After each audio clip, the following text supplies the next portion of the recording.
ஆண்டவரின் அருள்வாக்கு.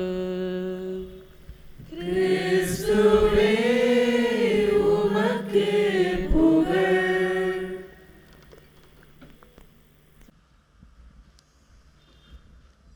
Dear Reverend Father Provincial, Reverend Father, Rector and Parish Priest of this Marian Shrine, Reverend Fathers, Reverend Sisters, my dear brothers and sisters, as we are all gathered together under the protection of the Blessed Virgin Mary, and together with you, I happily associate myself with the 125th anniversary of the existence of this shrine. It's a blessing of the Lord that we are all called to today to render thanks to God and make ourselves available to be true children of God. இயேசுவில் அன்புக்குரியவர்களே, நமது திருத்தல பங்கானது 125 ஆண்டுகளை கடந்து இன்றைய நாளிலே இறைவனுக்கு ஒரே குடும்பமாக இணைந்து நன்றியையும் வேண்டுதலையும் நாம் செலுத்த ஒரு வாய்ப்பினை கொடுத்திருக்கின்றது. ஆயர் என்ற முறையிலே உங்கள் அனைவரோடும் இணைந்து இறைவனுக்கு நன்றி சொல்லும் இவ்வேளையிலே இந்த பங்கினையும் இந்த பங்கினை உருவாக்க உதவியாக இருந்த அனைத்து சலேசிய குருக்களையும் பணிபுரிகின்ற அனைத்து அருட்தந்தையர்களையும் பாராட்டி வாழ்த்தி, மென்மேலும் இந்த திருத்தலமானது அன்னையின் பரிந்துரையால் இங்கு வருகின்ற அனைத்து மக்களுக்கும் அன்னை மரியாள் இன்றைய நற்செய்தியிலே கேட்டது போன்று உண்மையாகவே தாயாக இருந்து நம்மை அரவணைத்து பாதித்து அணைந்து அன்புடன் நம்மை நடத்தி செல்லுகின்றார் என்ற உணர்வோடு வாழ உங்களை அன்புடன் அழைக்கின்றேன். இன்றைய தினத்திலே எதிர்நோக்கின் திருப்பயணிகளாக இருக்கின்ற நாம் அனைவரும் அன்னை மரியாள் எந்த வகையிலே நமக்கு உதவியாக இருந்து வழித்துணையாக இருக்கின்றார் என்பதை சிந்திக்க உங்களை அன்புடன் அழைக்கின்றேன். ஏனெனில் இந்த யூபிலி ஆண்டு அத்தகைய ஒரு மைய கருத்தை நமக்கு கொடுத்திருக்கின்றது. My dear brothers and sisters, let us reflect together. What's the role of the Blessed Virgin Mary in our life as a sign of hope for all of us as we are in the Jubilee? We are all celebrating the Jubilee year with the motto that we are all called to the people of hope and walk with hope as pilgrimage. இயேசுவில் அன்புக்குரியவர்களே, 2020 ஆண்டு June மாதம் 20 நம்முடைய திருத்தந்தை Francis அவர்கள் அன்னை மரியாளின் மாசற்ற தூய இதயத்தின் திருவிழாவிலே ஒரு முக்கியமான ஒரு அறிவிப்பை நமக்கு கொடுத்தார். பலர் மறந்திருக்க மாட்டீங்க. எனக்கு படித்த நாள் இப்போ நினைவு இருக்குது, உங்களுக்கும் மறந்திருப்பீங்க. அதை பற்றி கவலைப்படாதீங்க. இப்போ நினைவுபடுத்துறதுக்காக சொல்கிறேன் நான்.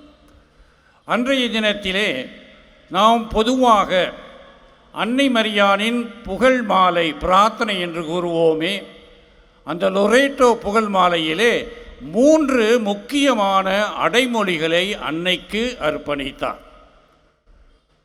On the day he gave 3 more invocation to the litany of Loreto. What are all the 3 invocation? The first one, Mary is the mother of mercy, இரக்கத்தின் அன்னையே என்றும், இரண்டாவதாக solace of migrants, புலம்பெயர்ந்தோரின் ஆறுதல் என்றும், மூன்றாவதாக அவர் கொடுத்த தலைப்பு மதர் ஆஃப் ஹோப், எதிர்நோக்கின் தாய் அன்னை என்றும் அந்த புகழ் மாலையிலே நாம் பாடி அன்னையை நாடி வர நம்மை அழைத்திருக்கின்றார். 2020 ஆண்டிலே எதற்காக இத்தகைய ஒரு அறிவிப்பை அவர் கொடுத்தார் என்றால், நாம் மறக்கவில்லை, மறக்க முடியாது. கோவிட் என்ற கொள்ளி நோயினால் நாம் அனைவரும் தாக்கப்பட்டு பயந்து ஒளிந்து வீட்டிலே தன்னந்தனியாக இருக்கும் பொழுது, நம்முடைய திருத்தந்தை நமக்கு அந்த அன்னையை இரக்கத்தின் அன்னையாகவும், புலம்பெயர்ந்தோர் என்று சொல்லும் பொழுது இயல்பான வாழ்க்கையை விட்டுவிட்டு தனிமையிலே இருக்கின்ற நமக்கு ஆறுதலாகவும், எல்லாவற்றிற்கு மேலாக எதிர்நோக்கின் தாயாகவும் நம்மை கொடுத்து, அந்த கொள்ளி நோயின் காலத்திலே நாம் நம்பிக்கையின் மக்களாக வாழவும், எதிர்நோக்கை கொண்டவர்களாக வாழவும் நம்மை அழைத்தார். It is great importance for all of us, though we have overcome the epidemic of COVID-19, but still there are so many problems in our society today. All over the world there are wars and no peace at all. So many problems are happening internationally, nationally. The political arena always makes people unhappy. They are not allowing the people to lead their love, calm and quietness. In such a situation, our Pope Francis gave us the hope through the Blessed Virgin Mary to invoke her Mother of Hope. ஆம், இயேசுவின் அன்புக்குரியவர்களே, அன்னை மரியாள் நமக்கு எதிர்நோக்கின் அன்னையாக இருக்கின்றார். எபிரேயருக்கு எழுதிய திருமுகத்திலே அதிகாரம் 11 இறைவசனம் 1 பார்க்கின்றோம். நம்பிக்கை என்பது நாம் எதிர்நோக்கி இருப்பவை கிடைக்கும் என்னும் உறுதி. கண்ணுக்கு புலப்படாதவை பற்றிய ஐயமற்ற நிலைமைதான் என்ற நம்பிக்கைக்கு விளக்கம் கொடுக்கப்படுகின்றது. ஆம், நம்பிக்கை நம்முடைய வாழ்க்கையில் இருந்தால் எதிர்நோக்கின் மக்களாக வாழ முடியும். அன்னை மரியாள் நம்பிக்கையையும் எதிர்நோக்கையும் ஒன்றர கலந்து தன்னுடைய வாழ்க்கையை அமைத்து கொண்ட காரணத்தினால் அந்த அன்னை மரியாள் எதிர்நோக்கின் மக்களாக நம்மை அழைத்து நமக்கு நம்பிக்கையை தருகின்றார். ஆம், இயேசுவில் அன்புக்குரியவர்களே, our reflection will be like this. The first reflection is this. Today we are going to reflect on the Blessed Virgin Mary. That Blessed Virgin Mary herself is a hope. அன்னை மரியாள் எதிர்நோக்காக தன்னுடைய வாழ்க்கையை அமைத்து கொள்ளுகின்ற பாணியை பற்றி நாம் சிந்திக்க அழைக்கப்படுகின்றோம்.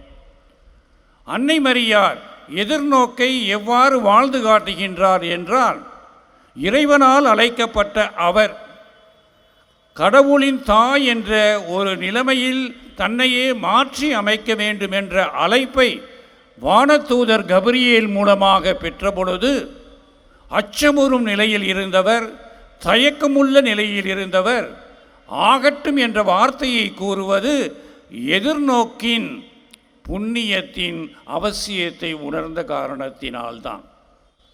அதே போன்று நற்செய்தியிலே எண்ணற்ற நிகழ்வுகளிலே பார்க்கின்றோம், அன்னை மரியாள் எதிர்நோக்கையே தன்னுடைய வாழ்க்கையாக கொண்டிருந்தார். எதிர்நோக்கின் மூலமாக விசுவாசத்தை, நம்பிக்கையை தன்னுடைய வாழ்க்கையில் வாழ்ந்து காட்டுகின்றார். It is through hope she lived the faith for which she called to be the mother of God Son. ஆம், உண்மையிலே அன்னை மரியாள் எதிர்நோக்கு என்பதற்கு தன்னையே அர்ப்பணித்த வாழ்க்கையை நாம் பார்க்கின்றோம். இன்பத் துன்பங்களில் எல்லா சமயங்களிலும் அவள் நம்பிக்கையை எதிர்நோக்கோடு இணைத்து செல்லுகின்றார். தன்னுடைய மகனை ஆலயத்திலே காணிக்கையாக ஒப்புக் கொடுக்கும் பொழுது சிமியோன் கூறுகின்ற அந்த பயமுறுத்தும் வார்த்தைகள், உம்முடைய உள்ளத்தையும் ஒரு வாழ் ஊடுருவோம் என்று கூறும் பொழுது, she was not able to understand what was said about it. But in spite of that, Mary was strong enough to accept that statement and to lead her life with hope.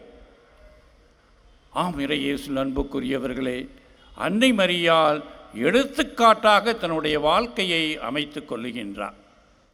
இரண்டாவதாக பார்க்கும் பொழுது அன்னை மரியாள் எதிர்நோக்கின் கலங்கரை விளக்கமாக, வழிகாட்டியாக நமக்கு இருக்கின்றார். திருத்தந்தை பிரான்சிஸ் அவர்கள் சில வருடங்களுக்கு முன்பாக மக்களுக்கு அளித்த ஒரு பொது அமர்விலே கூறுவார், அன்னை மரியாள் தன்னுடைய வாழ்க்கையில் எவ்வாறு எதிர்நோக்கு என்ற புண்ணியத்தை கடைபிடித்தாள் என்றால் 3 வகையிலே. The Blessed Virgin Mary has led the life of hope 3 different ways.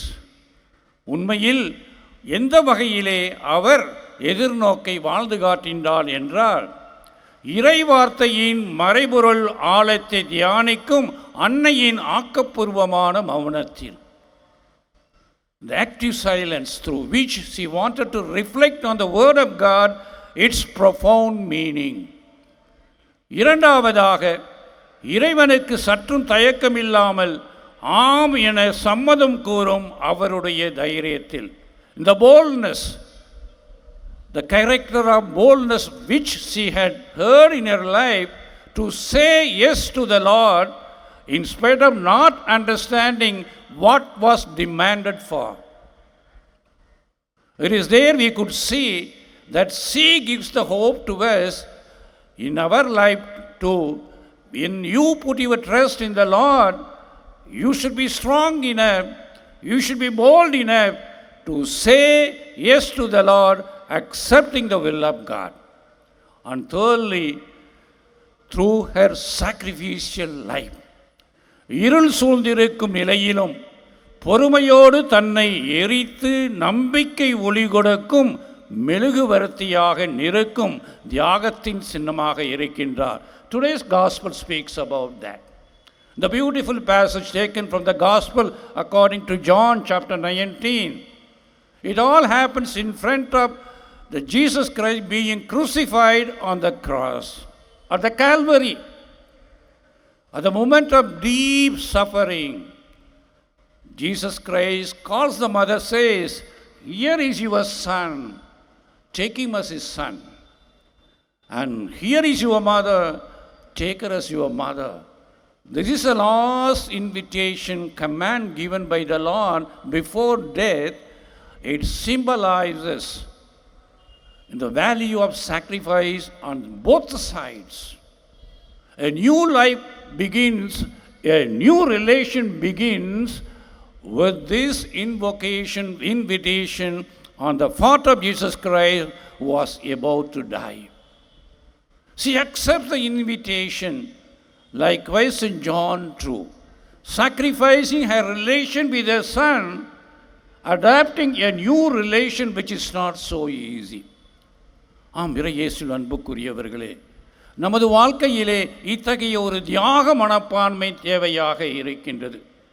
நம்முடைய வாழ்க்கையிலே எத்தனை நாம் தயாரிப்புகள், எத்தனை எண்ணங்கள், எத்தனை வாழ்க்கை மாற்றி அமைக்க நாம் பல வகையிலே திட்டங்களை போட்டு கொண்டிருக்கின்றோம். ஆனால் இறைவனோ அதற்கு மாற்றாக வேறு வழியை கொடுக்கும் பொழுது நாம் அவைகளை ஏற்று அந்த வழியை சரிபடுத்தி அதை நமது வாழ்க்கையில் நடத்தி காட்டுவதற்கு அஞ்சுகின்றோம். ஏனெனில் நாம் தைரியம் இல்லாத காரணத்தோடு மட்டுமல்ல, விட்டு கொடுக்கும் தியாக சிந்தனை உள்ளவர்களாக தியாகத்தை வாழ்க்கையில் நாம் கடைபிடிக்காத காரணத்தினால்தான். இங்குதான் மரியாள் எதிர்நோக்கின் கலங்கரை விளக்கமாக, வழிகாட்டியாக.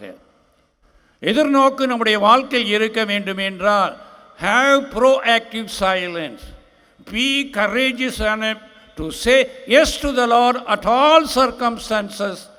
Thirdly, be ready to sacrifice your petty interests, small desires in your life for the welfare of your family, for the society and for the parish. ஆம், இந்த 3 முக்கியமான குணநலன்கள் இருந்தால் நாம் உண்மையிலே அன்னை மரியாளை போன்று எதிர்நோக்கின் மக்களாக வாழ முடியும். மூன்றாவதாக பார்க்கின்றோம், அன்னை மரியாள் எதிர்நோக்கின் ஆசிரியராக இருக்கின்றார். She is a teacher who teaches how we have to practice hope in our life. மூன்று வகையிலே. The first one is that listening to the word of God, accepting the word of God, and trying ourselves with the help of the Holy Spirit to implement in our life with obedience and humility. இறை வார்த்தையை கேட்டு அதை உள்வாங்கி அதை நிறைவேற்ற முயற்சி செய்து தாழ்ச்சியிலும் பொறுமையிலும் நமது வாழ்க்கையை அமைத்து கொள்ள அன்னை மரியாள் நமக்கு பாடம் தருகின்றார். இரண்டாவது, அவருடைய வாழ்க்கையில் இறை விருப்பத்தை நிறைவேற்றிய விதம். அன்புக்குரியவர்களே, சிறு வயதிலே கணவனை இழந்த மரியாள் தன்னுடைய மகனுக்காக அவளை வளர்க்க எண்ணற்ற தியாகங்கள் செய்கின்றார். இறை விருப்பத்தை மீட்பின் சரிதையில் நிறைவேற்ற தன்னையே அர்ப்பணிக்கின்றார். காரணம், இறை உளம், இறைவனின் விருப்பம் அதாக இருந்தது. அன்னை மரி was always faithful to the will for which she was called to be the mother of God. Doing the will of God is not so easy. So many times in our life we know through our life we are given the will of God. Maybe we are a priest, we are a nun, or we are a family people. All are called to be faithful to the call and to the vocation which we have received. Often we are failing because we conveniently forget giving way to our own desires, our own petty interests, ignoring the will of God. That causes a lot of pain, problem in our life. All through the history of the church we could see, whoever does the will of God will be the person who will find joy and happiness and peace in our life. It is true, that is not easy. உண்மையில் அது கஷ்டமானது, சங்கடமானது இறை விருப்பத்தை எல்லா சமயத்திலும் நிறைவேற்றுவது. சட்டத்திட்டங்களுக்கு உட்பட்டு அதை செய்வது மிகவும் கடினம்தான். அன்னை மரியாள் முழுமையாக நிறைவாக இறை வார்த்தையை கேட்பதோடு மட்டுமல்ல, இறை விருப்பத்தை எல்லா சமயங்களிலும் நிறைவேற்றக்கூடிய தாயாக இருக்கின்றார். மூன்றாவதாக, நம்முடன் உடன் பயணித்து நமக்கு கற்றுக் கொடுக்கின்றார். பங்கு ஏற்பதின் மூலமாக அன்னை மரியாளின் வாழ்வு பிறருக்காக இருக்கின்றது. அவர்களுக்கு உதவி புரியவும் ஆறுதலாகவும் வழிகாட்டியாகவும் இருந்து தன் வாழ்க்கையையே ஒரு ஆசிரியராக இருக்கின்றார். நற்செய்தியிலே கானாவூர் கல்யாணம் இறுதியிலே கிறிஸ்து உயிர்த்து விண்ணகத்திற்கு சென்ற பொழுது பயந்து ஒளிந்து கொண்டிருந்த சீடர்களுக்கு தலைமை ஸ்தானத்திலே இருந்து அவர்களோடு ஜெபித்து தூய ஆவியை பெறுவதற்கு வழியையும் மனத்திருணத்தையும் அவர்களுக்கு பாடமாக கற்பிக்கின்றார். ஆம், எல்லா நிலையிலும் அன்னை மரியாள் நம்மோடு இருந்து உடன் பயணிக்கின்றார் என்பதை உணர வேண்டும். 1858ஆம் ஆண்டு லூர்து நகரிலே தோன்றிய அன்னை மரியாள் பெர்னதீத்திரம் கூறியது இதுதான்: பாவத்திற்காக உலகம் மன்னிப்பு கேட்டு மனவர வேண்டும், ஜபமாலை செய்ய வேண்டும். I am very happy to know today you all solemnly profess that you will do every day rosary. I do not know how many people have rosary with you. You will have cell phone with you. Surely I know that. எத்தனை பேர் ஜெபமாலை கையில் வச்சுன்னு எனக்கு தெரியாது. ஆனால் cellphone உங்கள்கிட்ட கட்டாயம் இருக்கும் கையில். அந்த நிலையில் நாம் வாழ்ந்து கொண்டு இருக்கும் சமயத்திலே ஜெபமாலையின் அவசியத்தை அன்னை மரியாள் பங்களிப்பின் மூலமாக நம்முடன் இருந்து வழிநடத்தி நமக்கு வேண்டிய ஆறுதலையும் வழிகாட்டியையும் எல்லாவற்றையும் மேலாக தெம்பினையும் கொடுத்து எதிர்நோக்கை சவாலாக ஏற்று நடக்க செய்கின்றான். அந்த 1858ஆம் ஆண்டிலே அந்த சிறுமி பெர்னட்டுக்கு காட்சி கொடுத்த அன்னை மரியாள் கடைசியில் கூறுவார், அந்த பெண் அவரை பார்த்து கேட்பார், நீர் யார் என்று. நானே அமுல உற்பவம், பாவமற்றவன். நான் பாவமற்றவளாக இருக்கும் பொழுது நீங்களும் பாவமற்றவர்களாக என் பிள்ளைகளாக மாற வேண்டும். அதற்காக வழிமுறைகளை ஜெபமாலையின் மூலமாக கற்றுக்கொள்ளுங்கள் என்று கூறுகின்றார். அன்புக்குரியவர்களை, சில வருடங்களுக்கு முன்பாக லூர்து நகரில் இருந்த ஒரு நிகழ்ச்சி, பல பேர் இதை கேட்டிருப்பீர்கள், மறந்தும் இருப்பீர்கள். உங்களுக்கு நன்றாக தெரியும், ஒவ்வொரு நாளும் மாலை 5 மணிக்கு இந்த பிரேயர் என்ற இடத்தில் இருந்து நற்கருணை ஆண்டவரை ஒரு பவனியாக எடுத்து செல்வார்கள்.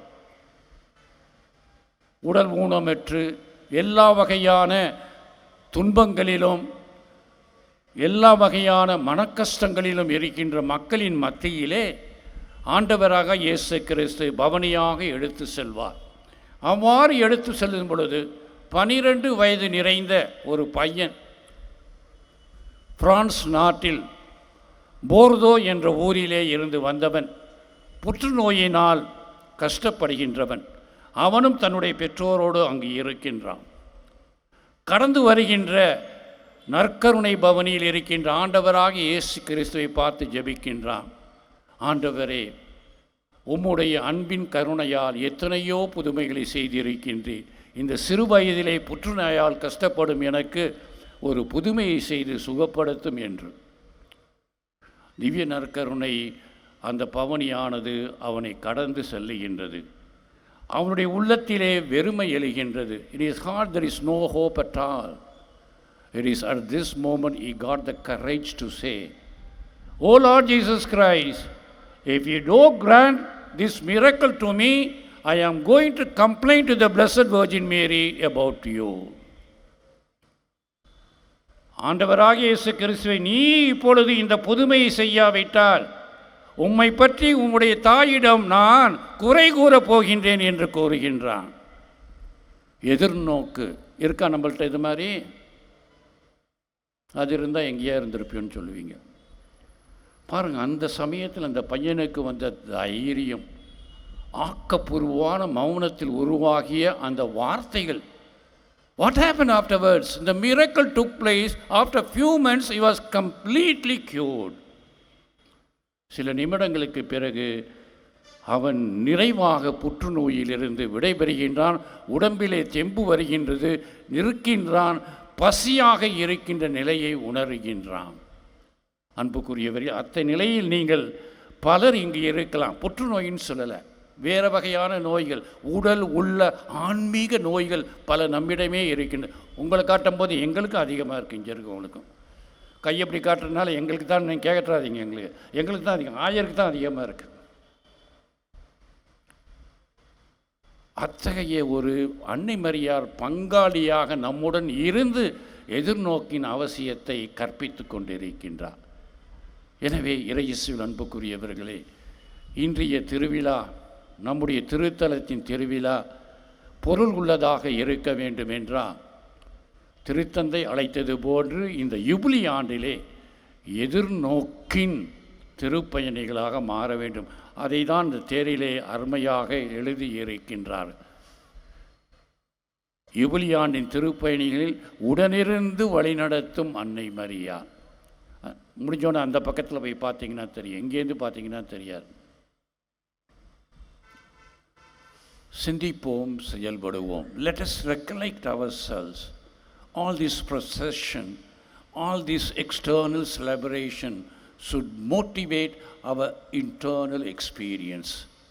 I really say this, I have experienced when I was attending the 2 assembly sessions of the Synod of Bishops in Rome last 2 years. Every day we used to come. We call it spiritual conversation in the Holy Spirit with the presence of the Blessed Virgin Mary.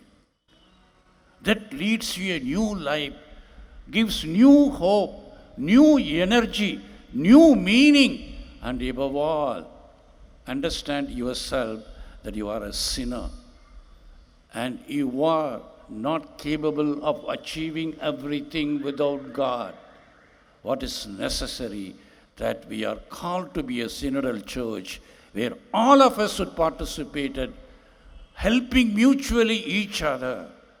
That is the message the Blessed Virgin Mary gives us today.